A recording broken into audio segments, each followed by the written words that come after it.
Très bien. Merci d'être restés aussi nombreux. Nous allons donc enchaîner avec un séminaire sur un autre angle de vision sur les invasions biologiques. Celui-ci va être de la biogéographie et nous avons le plaisir d'avoir un expert mondial en biogéographie pour nous. Oui. Je te défie de me démontrer le contraire.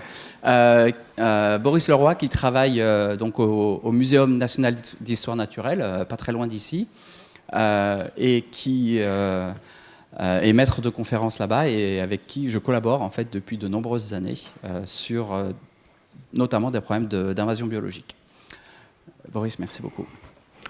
Eh ben, merci beaucoup Franck de m'avoir invité pour ce séminaire. Donc là je vais vous parler des effets des introductions d'espèces sur la biogéographie à travers un exemple spécifique, hein, c'est celui des poissons d'eau douce sur lesquels j'ai pas mal travaillé. Alors attendez. Hop. Donc moi mon domaine de recherche c'est la biogéographie des changements globaux. Et donc ça consiste à étudier la géographie des changements de biodiversité. Donc c'est vraiment ce que Franck vous a montré avant, ça rentre dans le cadre de la biogéographie des changements globaux. Donc étudier la géographie des changements de biodiversité en relation avec la géographie des facteurs de changement. Donc c'est-à-dire que le but c'est d'essayer de documenter la dynamique des changements de biodiversité, d'essayer de comprendre pourquoi ça change, donc déterminer les facteurs sous-jacents. Par exemple le changement climatique c'est un des facteurs de changement de biodiversité. Et ensuite d'utiliser cette connaissance pour développer des scénarios prédictifs et des indicateurs d'état et de tendance. Et donc on va utiliser ce savoir pour de l'appui derrière aux politiques publiques sur la conservation de la biodiversité. Et donc le domaine de la biogéographie des changements globaux, il s'inscrit assez bien dans les travaux de la plateforme intergouvernementale sur la biodiversité et les services écosystémiques. Donc si vous ne connaissez pas, c'est l'équivalent du GIEC, hein, le groupe intergouvernemental d'experts sur le changement climatique, mais cette fois-ci pour la biodiversité et les services écosystémiques. Et je vous ai mis ici le cadre conceptuel de l'IPBES. Donc c'est ce qui sert de support à toutes les évaluations internationales sur l'état et les tendances de la biodiversité. C'est ce cadre conceptuel. Et donc je vais vous l'expliquer rapidement parce que peut-être c'est la première fois que vous le découvrez. Donc je vais vous le décrire. Vous voyez qu'il y a différentes couleurs. Alors, attendez. Oups. Je vais me familiariser avec ça. Il y a différentes couleurs d'écriture, en noir, en vert, en bleu. Donc en noir, ça va être un langage commun qu'on va adopter tous ensemble, donc les scientifiques, les décideurs politiques, la société. On va se comprendre avec ces termes. En vert, ce sont les termes que les scientifiques vont utiliser. Par exemple, la nature, nous les scientifiques, on va appeler ça la biodiversité et les écosystèmes. Et en bleu, ça va être d'autres systèmes de savoir. Donc ce sont des exemples ici, hein, des systèmes de savoir qui ne sont pas académiques ou qui ne sont pas forcément occidentaux, qui vont décrire ces mêmes composantes en fait, de la nature. Et comment on lit ce schéma ? Eh bien, on va le lire en démarrant du haut. Donc notre bonne qualité de vie, elle dépend des bénéfices de la nature à l'homme, donc ce que les scientifiques appellent les biens et les services écosystémiques. Et les bénéfices de la nature à l'homme, ils dépendent de l'état de la nature. Et la nature, elle est en train de changer. Elle change au cours du temps. À cause de quoi ? À cause de facteurs directs de changement de biodiversité. Et notamment les facteurs anthropogéniques, donc par exemple le changement climatique ou les invasions biologiques. Et pourquoi on a des facteurs directs de changement de biodiversité ? Eh bien, c'est à cause de facteurs indirects. C'est-à-dire les sociétés humaines, l'économie, la démographie, c'est toutes ces causes-là qui vont générer les facteurs directs de changement de biodiversité. Donc nous, en biogéographie des changements globaux, on va se positionner ici, ici et ici. C'est-à-dire qu'on va étudier comment la nature elle change, pourquoi elle change, et qu'est-ce qui explique qu'il y a ces facteurs de changement. Et quand on étudie ça, c'est surtout parce que ce sont nos leviers d'action. Ça permet de comprendre pourquoi on a le changement climatique, pourquoi on a les invasions biologiques, et c'est là-dessus qu'on va agir au niveau des sociétés. Alors dans le domaine, l'approche générale, elle ressemble à ça, c'est-à-dire qu'on va essentiellement travailler sur ordinateur et on va étudier la géographie de la biodiversité. Donc on ne va pas pouvoir aller sur le terrain partout, donc ça va être souvent des données agrégées de beaucoup de travaux scientifiques historiques dans des bases de données et ça va nous donner des informations sur la géographie de la biodiversité. Et ces informations, on va les coupler avec les facteurs de changement, notamment les changements globaux tels que les changements climatiques, comme Franck l'a montré, ou les invasions biologiques. Et on va coupler tout ça avec des analyses et de la modélisation. Alors il y a une souris qui se balade sur mon écran. Donc c'est souvent de l'analyse quantitative et de la modélisation statistique qu'on va utiliser pour ça, afin d'obtenir des cartes d'impact, des scénarios d'évolution, des indicateurs qui peuvent derrière servir en appui aux politiques publiques. Et en parallèle, on va étudier les facteurs indirects, comme les facteurs économiques, démographiques, institutionnels, parce que ce sont nos leviers d'action. Et en fait, la connaissance scientifique, c'est aussi un des leviers d'action. Une fois qu'on a la connaissance, on peut derrière agir sur les changements globaux. Donc ma présentation de ce matin, elle va être structurée en 3 parties. Donc vraiment centrée sur l'effet des invasions biologiques sur la biogéographie, avec le cas des poissons d'eau douce. Et pour que vous compreniez bien quels sont les changements qu'on observe, il faut déjà que vous ayez connaissance de la biogéographie naturelle des poissons d'eau douce. Donc je vais faire une première partie là-dessus. Ensuite, une deuxième partie que j'ai appelée biogéographie de l'anthropocène des poissons d'eau douce, donc la biogéographie contemporaine. Et puis après, on réfléchira un petit peu à ce qui va se passer dans le futur avec tout ça, donc les conséquences macro-évolutives des invasions. Et donc dans cette présentation, je vais essayer de répondre à un certain nombre de questions que je vais vous lister ici. La première question, c'est quelle est la répartition naturelle de la biodiversité des poissons d'eau douce ? Quels sont les processus naturels qui ont généré cette répartition ? Ensuite, comment l'homme a altéré ces processus naturels ? Et quelles sont les conséquences de cette altération ? Donc quelle est la répartition des poissons d'eau douce dans l'anthropocène ? Et puis ensuite, réfléchir, notamment sous forme de questions, sur quelles seront les conséquences pour le futur de la biodiversité des poissons d'eau douce. Donc je vais vous raconter une histoire, et on va remonter un petit peu dans le temps pour découvrir quelle est la biogéographie naturelle des poissons d'eau douce. Et en fait, pour comprendre la répartition naturelle de la biodiversité des poissons d'eau douce, il faut vraiment remonter assez loin dans le temps. Il faut remonter jusqu'à 250 millions d'années en arrière. Donc, je vais vous montrer sur une série de 3 vidéos très courtes quelle a été l'histoire géologique de la Terre sur les 250 derniers millions d'années. Donc, il y a 250 millions d'années, il y avait sur la Terre le dernier supercontinent à avoir existé, qui s'appelait la Pangée. Et en fait, le fait que ce soit un continent unique, ça faisait qu'il n'y avait pas de barrière océanique et qui permettait donc des événements de dispersion plus ou moins rares au sein de la Pangée, et donc une certaine homogénéité dans les faunes de la Pangée. Alors maintenant, vous allez voir ce qui s'est passé entre moins 250 et moins 150 millions d'années. Ouvrez vos yeux, la petite animation, ça ne dure pas longtemps. Voilà, donc vous voyez, qu'est-ce qui s'est passé ? Il y a environ 150 millions d'années, la Pangée a commencé à éclater en 3 grosses masses continentales. Donc la Laurasie holarctique, le Gondwana tropical holotropical et le Gondwana tempéré austral. Et ce qui s'est passé, c'est que du coup, ces masses, elles se sont isolées, elles ont été séparées par des océans, ce qui a empêché la dispersion, et donc ça a créé en fait de l'évolution et de la diversification isolée des faunes sur chaque masse, et donc on a commencé à avoir des faunes complètement originales qui ont divergé sur ces différentes masses continentales. Maintenant, on va voir ce qui s'est passé entre moins 150 et moins 67 millions d'années. On voit que ce processus de fragmentation, il a continué. C'est-à-dire que les masses continentales ont continué à se fragmenter et à s'isoler. Et 70 millions d'années, 80 millions d'années, c'est extrêmement long, et donc ça permet vraiment aux faunes et aux flores de diverger dans des directions complètement différentes et de créer des choses complètement originales. Donc entre moins 150 et moins 67 millions d'années, la Laurasie et le Gondwana ont continué de se séparer, ce qui a abouti à plusieurs masses continentales. Et donc la séparation de chacune des masses, ça fait vraiment des dizaines de millions d'années de diversification en isolement, ce qui a généré des compositions complètement uniques et distinctes sur chacun de ces continents. Ensuite, qu'est-ce qui s'est passé plus récemment ? Ça va être la dernière animation, donc ouvrez bien les yeux parce qu'après il n'y en aura plus. Donc les masses continentales, elles ont continué de se déplacer, et en fait cette fois-ci elles se sont plutôt, vous voyez, rapprochées. Et donc ça a créé des événements de dispersion assez récents en fait dans l'histoire de la Terre, entre des faunes qui auparavant étaient complètement isolées. Et donc, ça a donné ce qu'on appelle les régions biogéographiques. Donc, je ne sais pas si vous avez remarqué sur les diapos de Franck tout à l'heure, il parlait de continents, et les noms, ce n'étaient pas des noms de continents, c'était plutôt ces noms-là qu'il y avait sur ces diapositives. Et c'est ça, c'est les régions biogéographiques, qui sont ces masses continentales qui se sont isolées et qui ont abouti à des choses biologiquement complètement différentes entre ces masses continentales.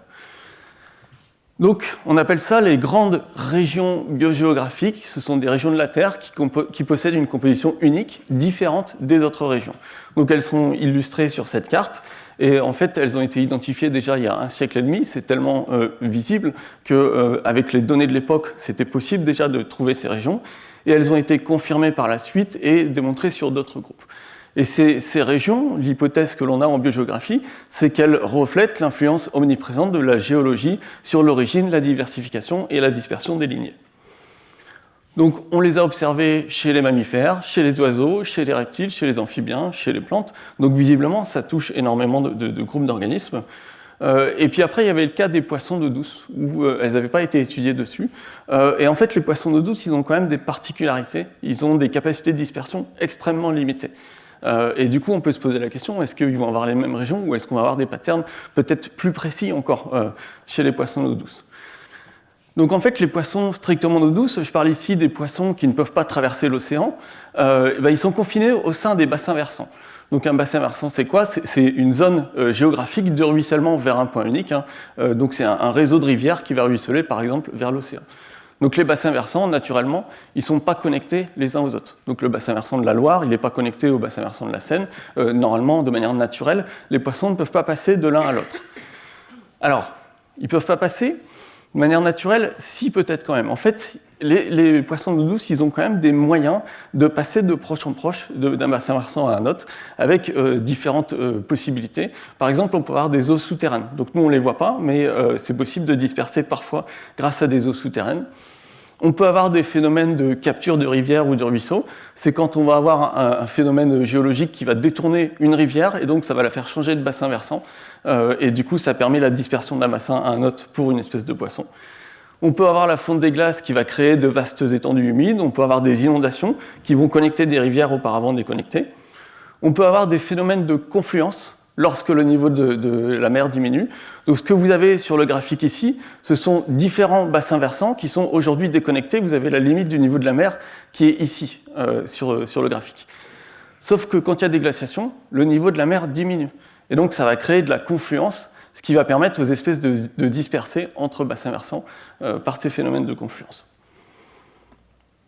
On peut avoir aussi du déplacement par d'autres organismes, par exemple un oiseau qui va attraper un poisson, puis qui, par accident, va le faire tomber un peu plus loin. C'est rare, mais en fait, quand on réfléchit sur des dizaines de milliers, des centaines de milliers, des millions d'années, en fait, ces événements rares suffisent aux espèces pour qu'elles puissent se disperser sur les continents.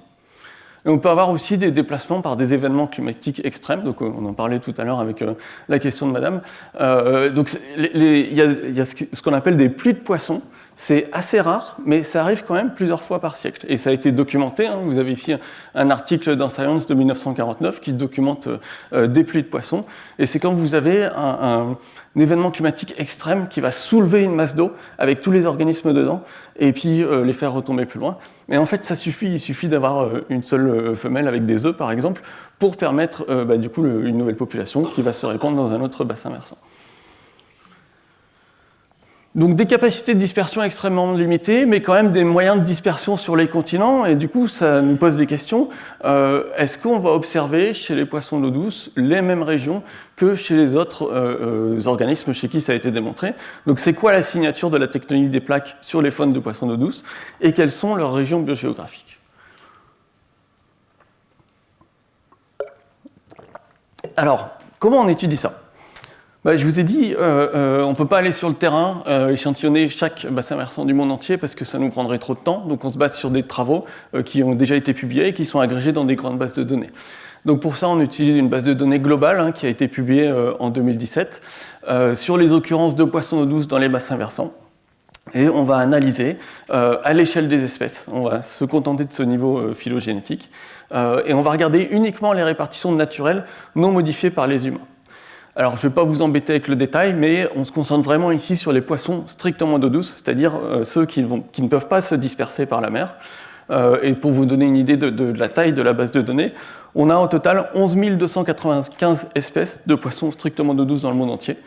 On a leur répartition dans 2581 bassins, c'est des espèces de polygones de différentes couleurs que vous voyez ici sur la carte.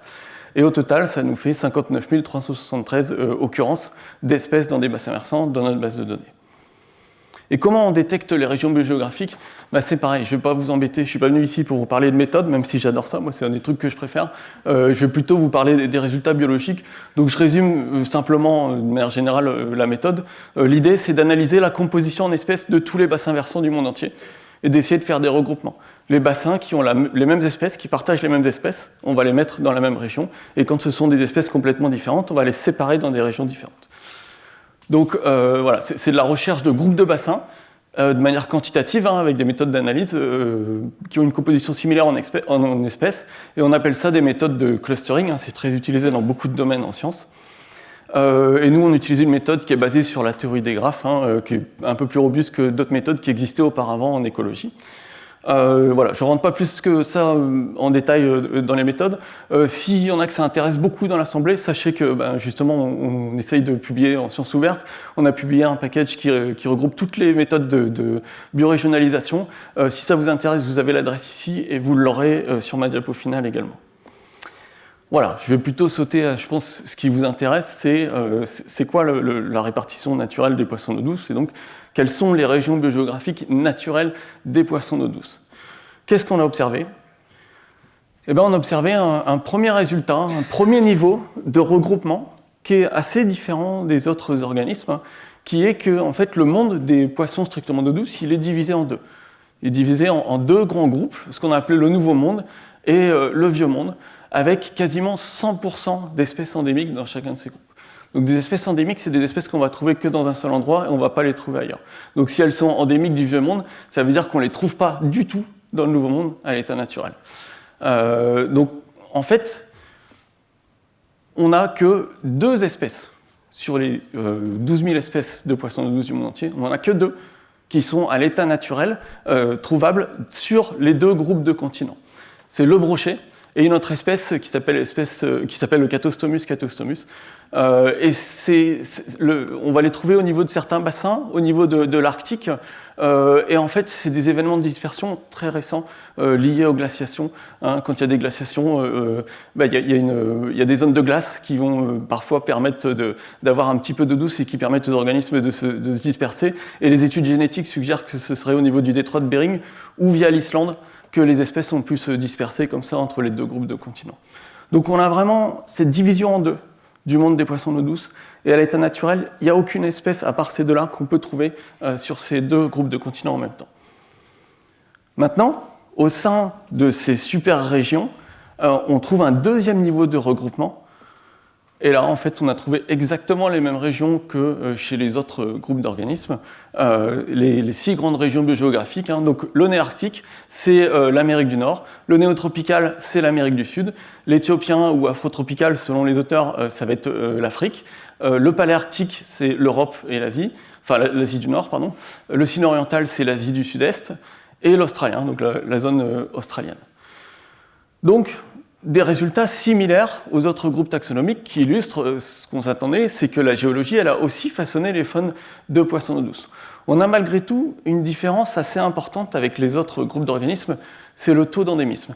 C'est le pourcentage d'espèces de poissons d'eau douce qu'on va trouver que dans une région et dans aucune autre région. Et vous voyez qu'on est sur des taux qui sont au minimum à 88% et ça monte jusqu'à plus de 99% suivant les régions. Et par rapport aux autres groupes d'organismes, les taux d'endémisme des poissons d'eau douce sont beaucoup plus élevés. Chez les mammifères, on est sur toutes les régions, ça va de 31 au minimum à 90%. Chez les oiseaux, de 11 à 84%.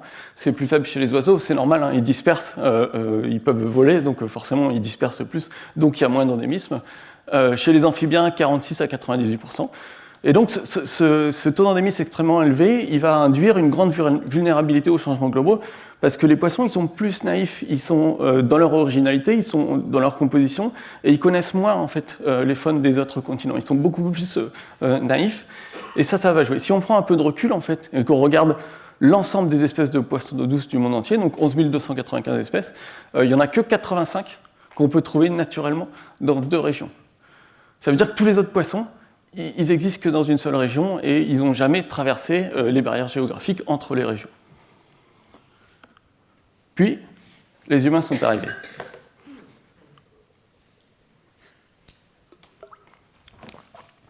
Et donc, j'en viens à ma deuxième partie, qui est la biogéographie de l'anthropocène des poissons d'eau douce. Alors, qu'est-ce qui s'est passé avec les humains? Eh ben, c'est ce que Franck s'évertue à vous démontrer depuis le début de ses cours. C'est-à-dire qu'on a commencé à déplacer beaucoup de choses, en fait. On a commencé à déplacer les espèces et à changer donc, des choses qui ont mis des millions d'années à se former. Donc c'est ce qu'on appelle les invasions biologiques, c'est l'un des 5 grands facteurs de changement direct de biodiversité. Alors je ne vais pas vous faire un cours là-dessus parce que vous en avez déjà eu énormément, j'ai juste remis une définition, transport et introduction volontaire ou involontaire d'espèces hors de leur aire native. Et donc ce transport et l'introduction d'espèces hors de son aire native, ça amène à ce qu'on appelle une espèce exotique. Parmi les espèces exotiques, une petite partie va pouvoir s'établir, survivre, se reproduire, on appelle ça une espèce exotique établie. Et parmi les espèces exotiques établies, une petite partie va se propager et avoir des impacts. On appelle ça des espèces exotiques envahissantes. Et donc la première question qu'on peut se poser, c'est qu'est-ce qui explique les invasions biologiques? Donc on va se concentrer vraiment sur les poissons d'eau douce ici. Donc c'est-à-dire les facteurs indirects de changement de biodiversité dans le sens du cadre conceptuel de l'IPBES que je vous ai montré au début, parce que ce sont nos leviers d'action. Comprendre ce qui explique les invasions, c'est là-dessus qu'on va pouvoir agir en majorité. Et donc qu'est-ce qui explique les invasions biologiques de poissons d'eau douce? Eh ben, on va remonter cette fois-ci un peu moins loin dans le temps. On va remonter il y a 2 siècles au Muséum, et ailleurs dans le monde, mais ça a commencé, un des premiers, ça a été au Muséum. Ça a été les sociétés d'acclimatation, en fait. Où l'objectif, c'était d'acclimater des animaux et des plantes depuis les colonies et vers les colonies. Et ça a abouti à des introductions qui étaient parfois délibérées ou parfois accidentelles. Donc là, vous avez des illustrations qui datent de l'époque, notamment pour faire de la publicité pour l'ouverture de ces jardins d'acclimatation, par exemple, au Muséum. Et vous avez ici le règlement constitutif de la société d'acclimatation du Muséum, qui existe toujours aujourd'hui, qui s'appelle Société de protection de la nature et d'acclimatation. Le but de la société est de concourir à l'introduction, à l'acclimatation et à la domestication des espèces d'animaux utiles ou d'ornement, et au perfectionnement et à la multiplication des races nouvellement introduites ou domestiques. Donc c'était vraiment dans les objectifs, et ça a commencé à peu près à ce moment-là, les introductions de poissons d'eau douce. Sur ce graphique, vous avez sur l'axe X les 200 dernières années, jusque l'an 2000, et sur l'axe Y, vous avez le nombre d'introductions. Et donc vous voyez que ça a augmenté, et ça a démarré à peu près au moment des sociétés d'acclimatation, mais ça a démarré doucement au début. Et en fait, on a surtout eu un espèce de point de rupture en 1947, avec une accélération et une globalisation des origines et des destinations des introductions. Et donc, pourquoi il y a eu cette accélération? C'est lié aux échanges commerciaux. Et donc, pour comprendre ça, il faut regarder les voies d'introduction. Et donc, je vais vous parler un petit peu des différentes voies d'introduction de poissons d'eau douce ici. Donc, sur le tableau que vous avez à gauche ici, vous avez les différentes voies d'introduction. Par exemple, j'ai parlé des sociétés d'acclimatation ici. Sur la colonne du milieu, vous avez le degré d'importance dans les introductions et les invasions biologiques. Donc plus il y a de carrés, plus ça a été important, et moins il y a de carrés, c'est que c'était moins important. Et ensuite, vous avez la tendance future qui est attendue pour ces voies d'introduction. Est-ce que ça va augmenter ou pas, ou est-ce que ça va diminuer? Et du coup, il faut forcément s'intéresser aux voies qui vont augmenter, parce que c'est là-dessus qu'il faut le plus agir si on veut réduire les invasions biologiques.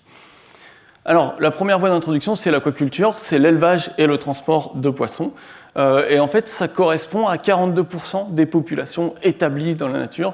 Elles sont dues à l'aquaculture. Et ça, on le sait, encore une fois, grâce à des grandes bases de données qui agrègent énormément de travaux scientifiques, notamment la base de données Fishbase, qui est disponible en libre accès. Vous tapez sur un moteur de recherche Fishbase, vous pouvez y accéder. Vous aurez des infos sur tous les poissons, eau douce ou d'eau marine du monde entier. Comment on passe de l'aquaculture à une introduction d'espèces? Ça peut être de l'évasion de poissons durant l'élevage ou le transport, par exemple. Ça peut être de l'aquaculture dont l'objectif est l'empoissonnement, c'est-à-dire d'introduire des poissons dans le milieu naturel, par exemple pour la pêche, pour renforcer les populations. Et donc on peut avoir un relâcher qui va être volontaire, ou alors accidentelle, parce que quand on élève des poissons dans l'aquaculture, il y a souvent des espèces qui ne sont pas celles qu'on veut élever, mais qui sont quand même présentes dans les aquariums, et donc elles peuvent être relâchées au moment où on fait de l'empoisonnement. Et puis après, il y a la problématique des abandons d'élevage. L'entreprise fait faillite, et donc qu'est-ce qui se passe à la fin? Ça peut partir d'un bon sentiment, les gens ne veulent pas tuer les poissons, donc ils les relâchent dans la nature, ou alors tout simplement c'est laissé à l'abandon, et puis certains individus arrivent à s'échapper. La deuxième voie d'introduction principale, c'est le commerce ornemental, l'aquariophilie et l'élevage récréatif de poissons ornementaux. Donc là, il y a 17% des populations établies qui sont dues au commerce ornemental. Et en fait, ça sélectionne certaines espèces en particulier, parce qu'elles sont plus jolies souvent, donc on va plutôt cibler des poissons ornementaux. Donc le commerce ornemental, c'est 90% de poissons d'origine tropicale. Et donc c'est vraiment certains types d'espèces qui vont être choisis, et donc qui risquent d'être introduites derrière dans les milieux naturels. Et en fait, l'introduction, c'est souvent des relâchés qui sont volontaires ou involontaires, hein, ça peut être accidentel, ou comme je vous disais, ça part d'un bon sentiment, on ne peut plus garder les poissons, on ne veut pas les tuer, donc on va les relâcher dans le milieu naturel, sans avoir conscience des conséquences dramatiques pour les écosystèmes derrière. Et donc le commerce ornemental, c'est en augmentation, mais il y a quand même pas mal de régulations hein, pour éviter justement ce problème des invasions. Mais il y a une menace émergente aujourd'hui, c'est le commerce en ligne, qui lui n'est pas du tout régulé. Et c'est possible aujourd'hui d'acheter des poissons ou des œufs de poissons qui viennent de l'autre bout de la planète. Et d'ailleurs, c'est pas que des poissons le problème, c'est vraiment le commerce en ligne, c'est un problème pour tous les groupes taxonomiques, sur tous les insectes, sur tous les invertébrés, où on va avoir une augmentation de la diversité des espèces qui vont être échangées, avec moins de contrôle, et du coup une augmentation des échanges d'espèces illégales, qui peuvent être des espèces protégées ou invasives, hein, qui du coup par les canaux traditionnels économiques, ne pouvaient pas passer. Ensuite, en troisième facteur, on va avoir la pêche à la ligne et le relâché d'appât dans la pêche récréative. Ça correspond à 14% des populations établies. Et c'était lié simplement à la croyance que le relâché d'appât il est bénéfique pour l'écosystème. Hein. On va nourrir les poissons qu'on veut pêcher, donc ça va être mieux. Sauf que souvent, les appâts, c'était des espèces envahissantes. Et donc, du coup, les conséquences sont négatives pour les écosystèmes. La pêche à la ligne et le relâché d'appât, c'est souvent une cause d'introduction intra-région. C'est pas ce qui va expliquer qu'il y a des transferts d'Amérique du Nord en Europe, par exemple. C'est plutôt au sein de l'Amérique du Nord, de proche en proche, on va introduire et donc homogénéiser toute la faune d'Amérique du Nord ou d'Europe. Facteur suivant, c'est la lutte biologique. C'est l'introduction d'espèces pour lutter contre d'autres espèces qui sont supposées nuisibles.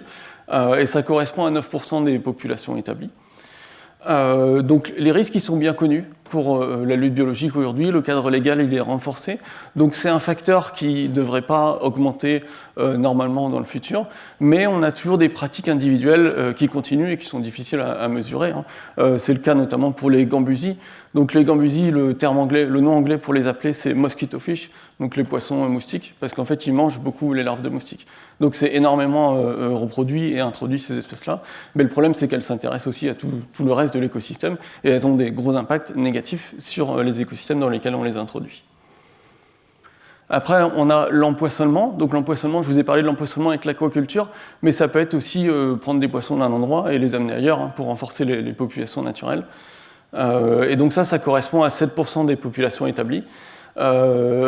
Et ce qui se passe, c'est qu'il y a probablement beaucoup d'empoisonnement illégal, mais c'est difficile à mesurer. Mais en fait, les conséquences, elles peuvent être absolument dramatiques parce qu'il suffit d'une anecdote pour changer de manière irréversible certains écosystèmes. Et une anecdote, je vais vous en raconter une qui est assez impressionnante. C'est cet homme-là, Stuart Smith, surnommé The Liberator en Nouvelle-Zélande, qui a passé sa vie à élever des poissons non natifs de Nouvelle-Zélande et à les relâcher dans les rivières et dans les étangs de Nouvelle-Zélande. Et donc il est considéré responsable de plus de 15 000 introductions de poissons non natifs en Nouvelle-Zélande.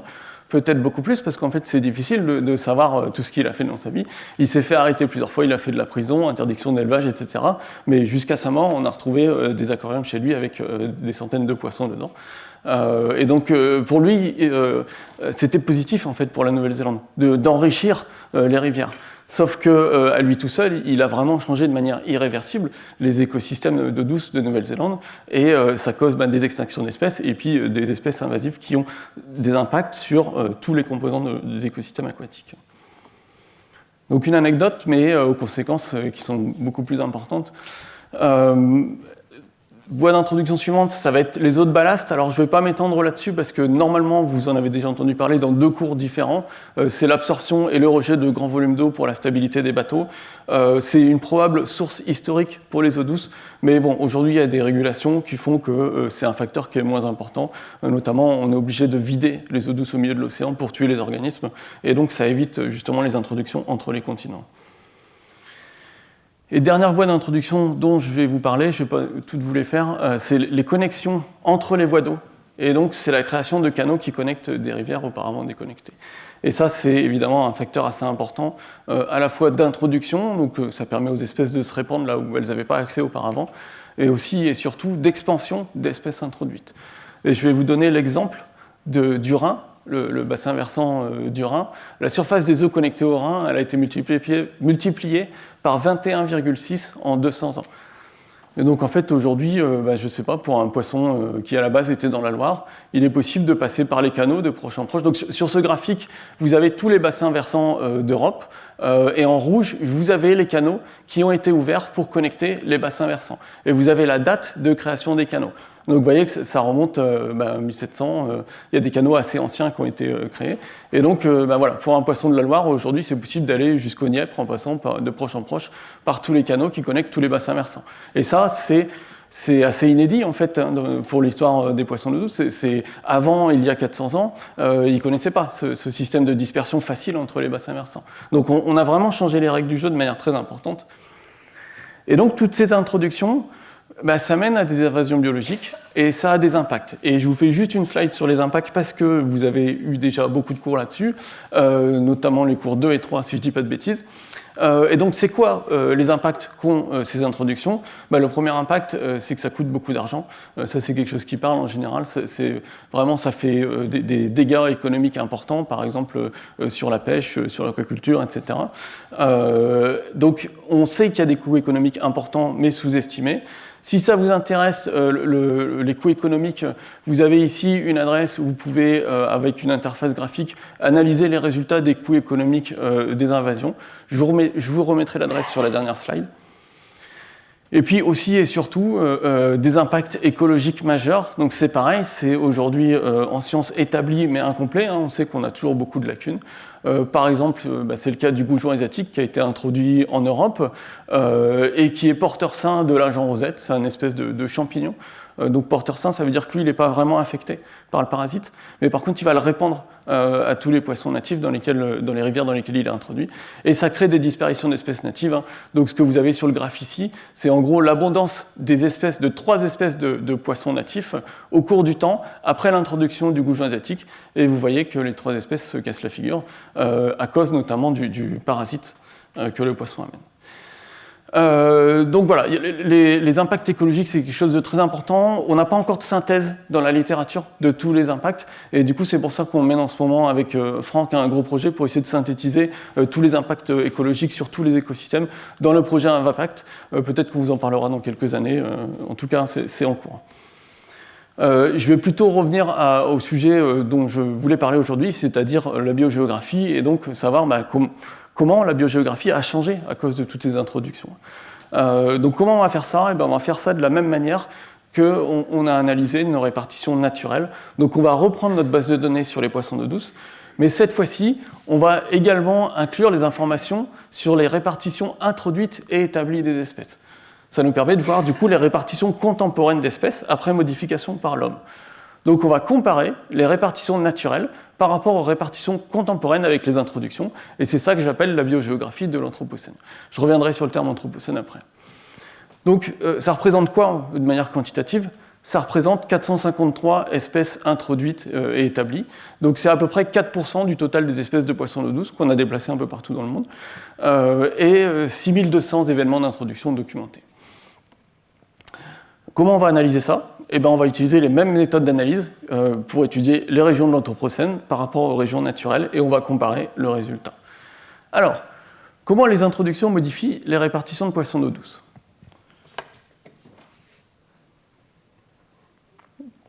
Je vous laisse réfléchir 2 secondes sur ce graphe. Pour ça, on peut peut-être commencer par regarder du coup, les flux d'introduction. Ça vient de où et ça va où ? Et donc c'est ce que ce graphe représente. Vous avez sur l'axe Y le nombre d'introductions en fonction de l'origine et de la destination. Donc ce sont les régions biogéographiques naturelles, régions d'origine, régions de destination. Donc la première chose qu'on observe sur ce graphe, c'est que le gros des introductions, ici, il se passe au sein de la même région. Donc du néarctique vers le néarctique, du paléarctique vers le paléarctique. Donc il y a vraiment ce premier phénomène, c'est qu'il y a une homogénéisation au sein des continents. Auparavant, on avait des sous-régions, on avait vraiment de l'originalité entre les bassins versants au sein des continents.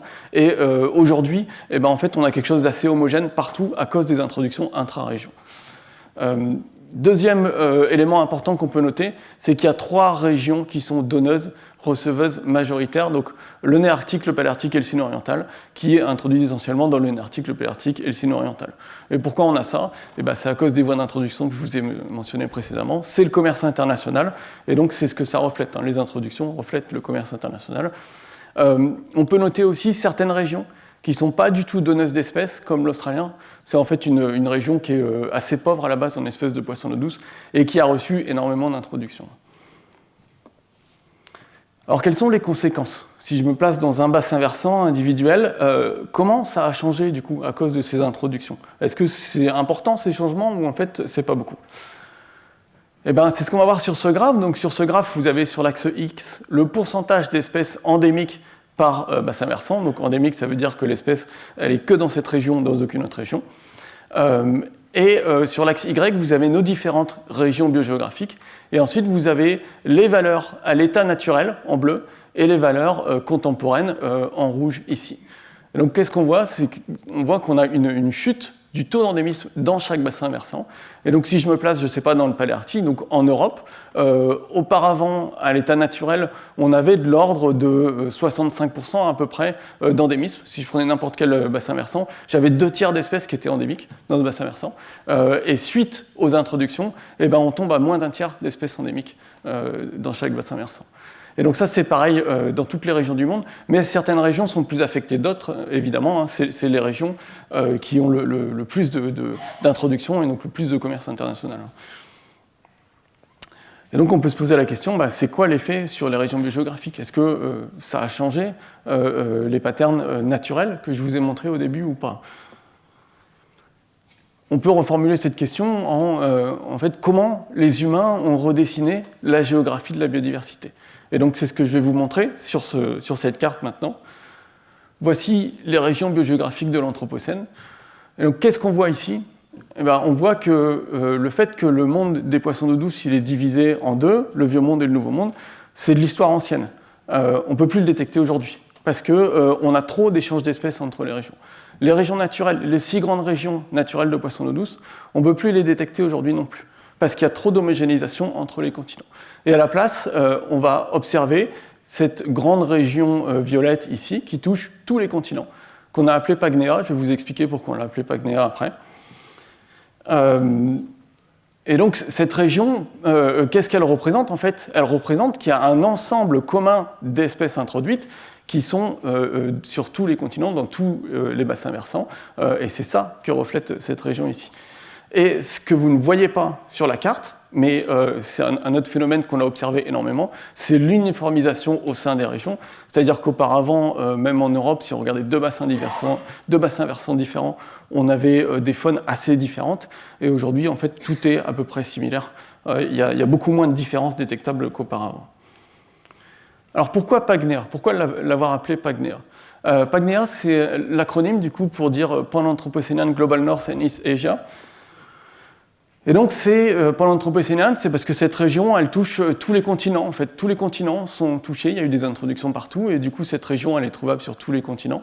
Mais elle reflète essentiellement les principaux échanges commerciaux à l'échelle mondiale. C'est le Nord global et l'Asie de l'Est. C'est vraiment ce que représente cette super région qui regroupe tous les principaux pays de l'OCDE, en fait. Et en fait, ce nom Pagnéa, on ne l'a pas choisi au hasard. C'est un anagramme de Pangéa. Donc la Pangée, le dernier supercontinent sur lequel la dispersion était possible. Et c'est pour illustrer justement le fait qu'on est en train de recréer artificiellement les conditions d'un supercontinent sur lequel la dispersion est possible, ce qui est complètement inédit dans l'histoire de la Terre. Et donc tout ça, ça contribue au débat sur l'Anthropocène. Alors l'Anthropocène, c'est quoi? C'est quelque chose qui n'est pas établi dans la science, c'est quelque chose qui est débattu. Donc c'est un concept qui est débattu dans la communauté scientifique pour représenter, selon les auteurs, selon ce que défendent les gens, soit une époque, soit une période, soit un événement géologique dans lequel les humains deviennent une force géologique majeure. Il y a cette idée toujours, hein, c'est que les humains deviennent une force géologique majeure. Après, est-ce que c'est une période ou un événement? Ça, c'est ouvert au débat. Et comment on analyse justement les événements historiques ou les périodes historiques géologiques? Et bien souvent, on l'analyse avec le registre fossile. C'est les changements dans le registre fossile qui permettent de distinguer des changements d'époque.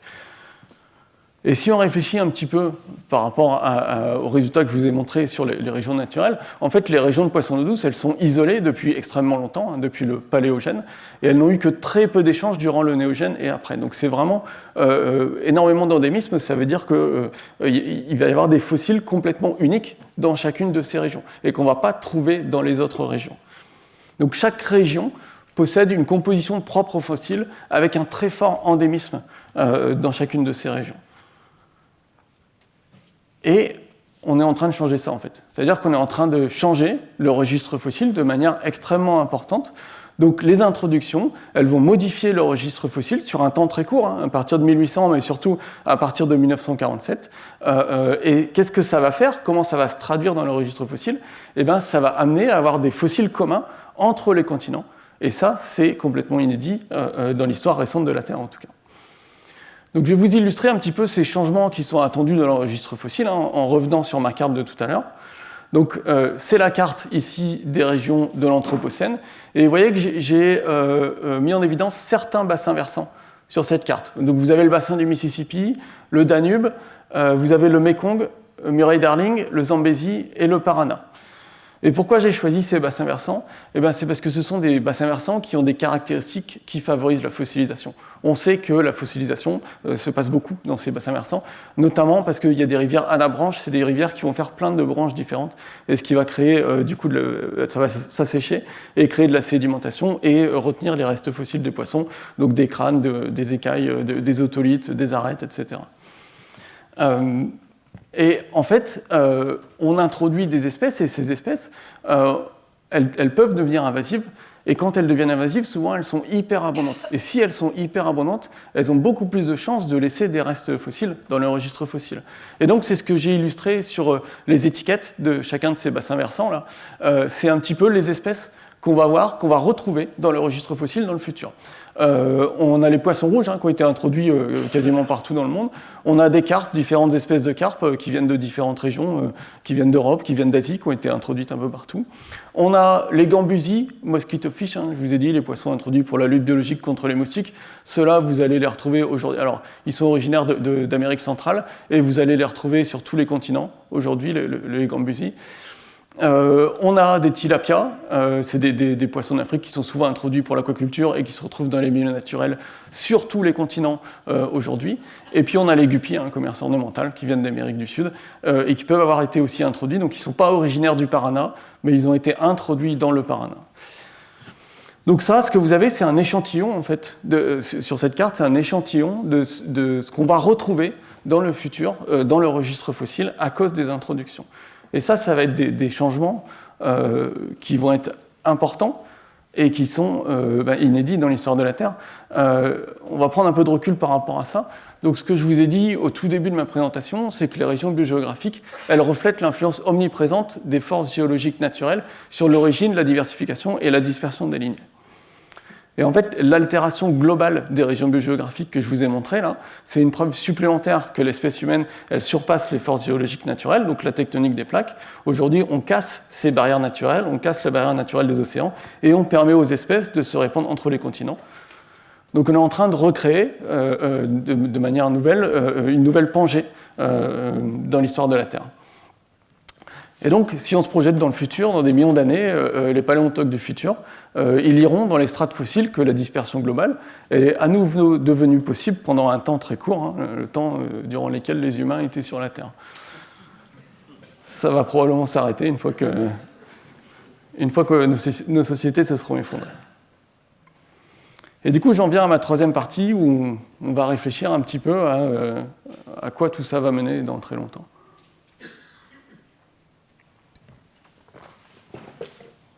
Donc dans très longtemps, les conséquences macroévolutives des invasions.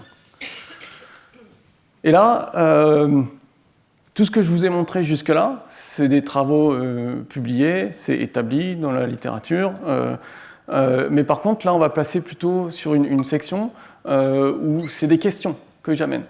C'est du spéculatif, et c'est-à-dire que c'est des questions auxquelles il est extrêmement difficile de répondre, et auxquelles, pour l'instant, en tant que scientifique, on n'a pas la réponse. Mais je vous pose aussi la question, est-ce que ça vaut le coup de se poser ces questions? Et donc, je terminerai là-dessus, justement, ma présentation. Donc, la question que je pose ici, c'est comment avons-nous, ou alors comment sommes-nous en train de, ou comment allons-nous façonner le futur de la biodiversité des poissons d'eau douce? Donc on va essayer de réfléchir à ça avec un cadre spéculatif, un cadre conceptuel spéculatif, hein, parce que forcément on ne peut pas se baser sur des données pour réfléchir sur ce qui va se passer dans des millions d'années. Donc on est vraiment dans de la spéculation, hein, mais on fait beaucoup de spéculation en science, c'est des hypothèses, on réfléchit et ça nous amène derrière souvent à des expérimentations. Et là je veux qu'on réfléchisse à ça va être quoi les conséquences macroévolutives de toutes ces introductions. Donc pour ça, on va faire deux scénarios. Un scénario avec un monde sans les humains, et puis après le scénario dans lequel on vit, c'est le monde avec les humains. On va remonter au début de la période géologique actuelle, hein, l'Holocène, il y a 11 700 ans, et vous avez ici une schématisation de la Terre, hein, donc ça c'est la Terre, et ça c'est les grandes régions biogéographiques de la Terre. Chaque région a sa composition unique en poissons d'eau douce. Voilà, c'est un schéma pour illustrer ce qu'est la Terre aujourd'hui. Et en dessous, vous avez des phylogénies. Donc vous avez la phylogénie de la région A, la phylogénie de la région B, et la phylogénie de la Terre entière au milieu. Et donc je vais reprendre ce schéma, et je vais le décliner dans le temps, et puis après je vais le décliner sur le scénario 2. Alors, j'avance de 12 000 ans, on arrive à la période d'aujourd'hui, sauf que les humains n'ont jamais existé. Et donc du coup, qu'est-ce qui s'est passé en 12 000 ans? Pas grand-chose. En fait, c'est les processus naturels de spéciation et extinction, c'est assez lent, et du coup, il y aura probablement eu des changements, mais pas trop. Donc, par rapport au début de l'Holocène, s'il n'y avait pas eu d'humains, il n'y aurait pas eu énormément de changements normalement. Si on avance dans le temps, on avance dans 100 000 ans, qu'est-ce qui va se passer? Et du coup, là, c'est seulement les processus naturels de spéciation-extinction qui jouent. Et du coup, on va avoir des extinctions d'espèces, pas beaucoup, mais un petit peu. Des spéciations, pas beaucoup, mais un petit peu, des espèces qui vont apparaître. Et du coup, les phylogénies vont bouger un petit peu, mais pas trop. Mais du coup, ça nous donne un point de référence, une trajectoire potentielle que la Terre aurait suivi, que les phylogénies auraient suivi, s'il n'y avait pas eu les humains. Et maintenant, on va retourner au début de l'Holocène, et on va voir le scénario avec les humains. Donc, au début de l'Holocène, c'est la même chose. On est sur le même point de départ, avant que les humains se répandent sur toute la Terre et commencent à tout déplacer. Et on avance dans le temps, on avance à aujourd'hui. Donc qu'est-ce qui s'est passé? Admettons que l'Anthropocène se soit accepté comme période géologique, on serait au début en gros de l'Anthropocène ici. Et donc qu'est-ce qu'on a fait? On a déplacé des espèces. Poisson rouge, on l'a introduit partout, perche-soleil, on l'a introduit partout, et ça a causé des extinctions d'espèces. Donc il y a des espèces qui ont disparu, qui ne sont plus là aujourd'hui. Et donc du coup ça a changé les phylogénies par rapport à ce qu'elles devraient être à l'état naturel. On a la phylogénie globale qui s'est raccourcie parce qu'il y a moins d'espèces à cause des extinctions. Et les phylogénies régionales, elles ont changé. Souvent, ça fait une augmentation régionale parce que les longueurs de branches sont plus longues. La diversité phylogénétique, c'est basé sur les longueurs de branches. On a introduit des espèces qui sont complètement différentes et donc ça fait des longueurs de branches plus longues. Donc ça fait une augmentation locale de diversité phylogénétique et une perte globale, une homogénéisation. Il y a moins d'espèces à l'échelle globale. Et du coup, à partir de là, qu'est-ce qui va se passer dans le futur? Quand les sociétés humaines vont s'effondrer, d'ici, je ne sais pas, quelques dizaines ou centaines d'années, tout va s'arrêter, et du coup, la biodiversité va reprendre son rythme naturel de spéciation-extinction. Eh bien, on va évoluer vers une autre trajectoire, en fait. C'est-à-dire que les lignées introduites, notamment les espèces invasives qui sont les plus abondantes, par exemple le poisson rouge, je ne sais pas, la perche-soleil, ils vont commencer à se diversifier en fait et créer de nouvelles espèces. Donc ici, le poisson rouge, il peut avoir diversifié en poisson bleu, le perche-soleil diversifié en perche-lune, je ne sais pas. Mais en gros, ça nous amène à une structure qui est différente de la trajectoire naturelle. C'est-à-dire qu'on est en train, en fait, d'altérer la trajectoire macroévolutive de la biodiversité et de la mettre sur des rails différents de ce qu'elle aurait été à l'état naturel. Et c'est ça la question que je pose, est-ce qu'on se rend compte en fait de ce qu'on est en train de faire ici? Donc ça va être ma dernière diapo, ça va être quasiment que des questions, parce qu'on n'a pas la réponse à ces questions aujourd'hui, mais c'est de poser la question, quelles sont les conséquences futures de toutes ces introductions? D'essayer de dépasser un petit peu ce qui se fait aujourd'hui dans la science, c'est plutôt étudier à court terme les effets des introductions sur les phylogénies, dépasser la simplification entre perte et gain de diversité phylogénétique pour réfléchir à la trajectoire future des phylogénies. Donc les lignées invasives, elles vont se diversifier forcément, et du coup, en les introduisant partout, est-ce qu'on n'est pas en train de sélectionner, sans nous en rendre compte, la biodiversité du futur? C'est la question que je pose. En fait, est-ce qu'on n'est pas en train de créer des nouveaux points de départ évolutifs que sont les lignées invasives, et ça va créer du coup de nouveaux clusters phylogénétiques. Ça va être quoi les taux de diversification pour ces lignées par rapport à si on n'avait pas fait tout ça? En plus de ça, les invasions, ça cause des extinctions d'espèces natives, donc ça veut dire qu'on va perdre des branchements uniques, donc perdre de l'originalité phylogénétique. Et du coup, est-ce que ça ne va pas avoir des conséquences sur l'histoire évolutive de la biodiversité de toute la Terre, hein, avec un changement majeur de toutes les phylogénies suite à notre action, par exemple vers des phylogénies globales qui seraient plus compactes? Et donc ça, c'est la question que je pose notamment à tous mes collègues scientifiques, c'est devons-nous réfléchir collectivement à ces divergences de trajectoire, sachant que ce sera forcément assez spéculatif, mais ça permet au moins de se rendre compte, c'est peut-être ça l'objectif. Et puis derrière, poser la question éthique dans le débat public, est-ce qu'on souhaite continuer à altérer la trajectoire macroévolutive de la biodiversité, ou est-ce qu'on doit agir pour limiter cette altération? Parce que je pense que la réponse à cette question, elle n'est pas entre les mains des scientifiques, elle est entre les mains de tout le monde. Voilà, je vous remercie pour votre attention et je vous ai remis les liens vers les logiciels libres ici.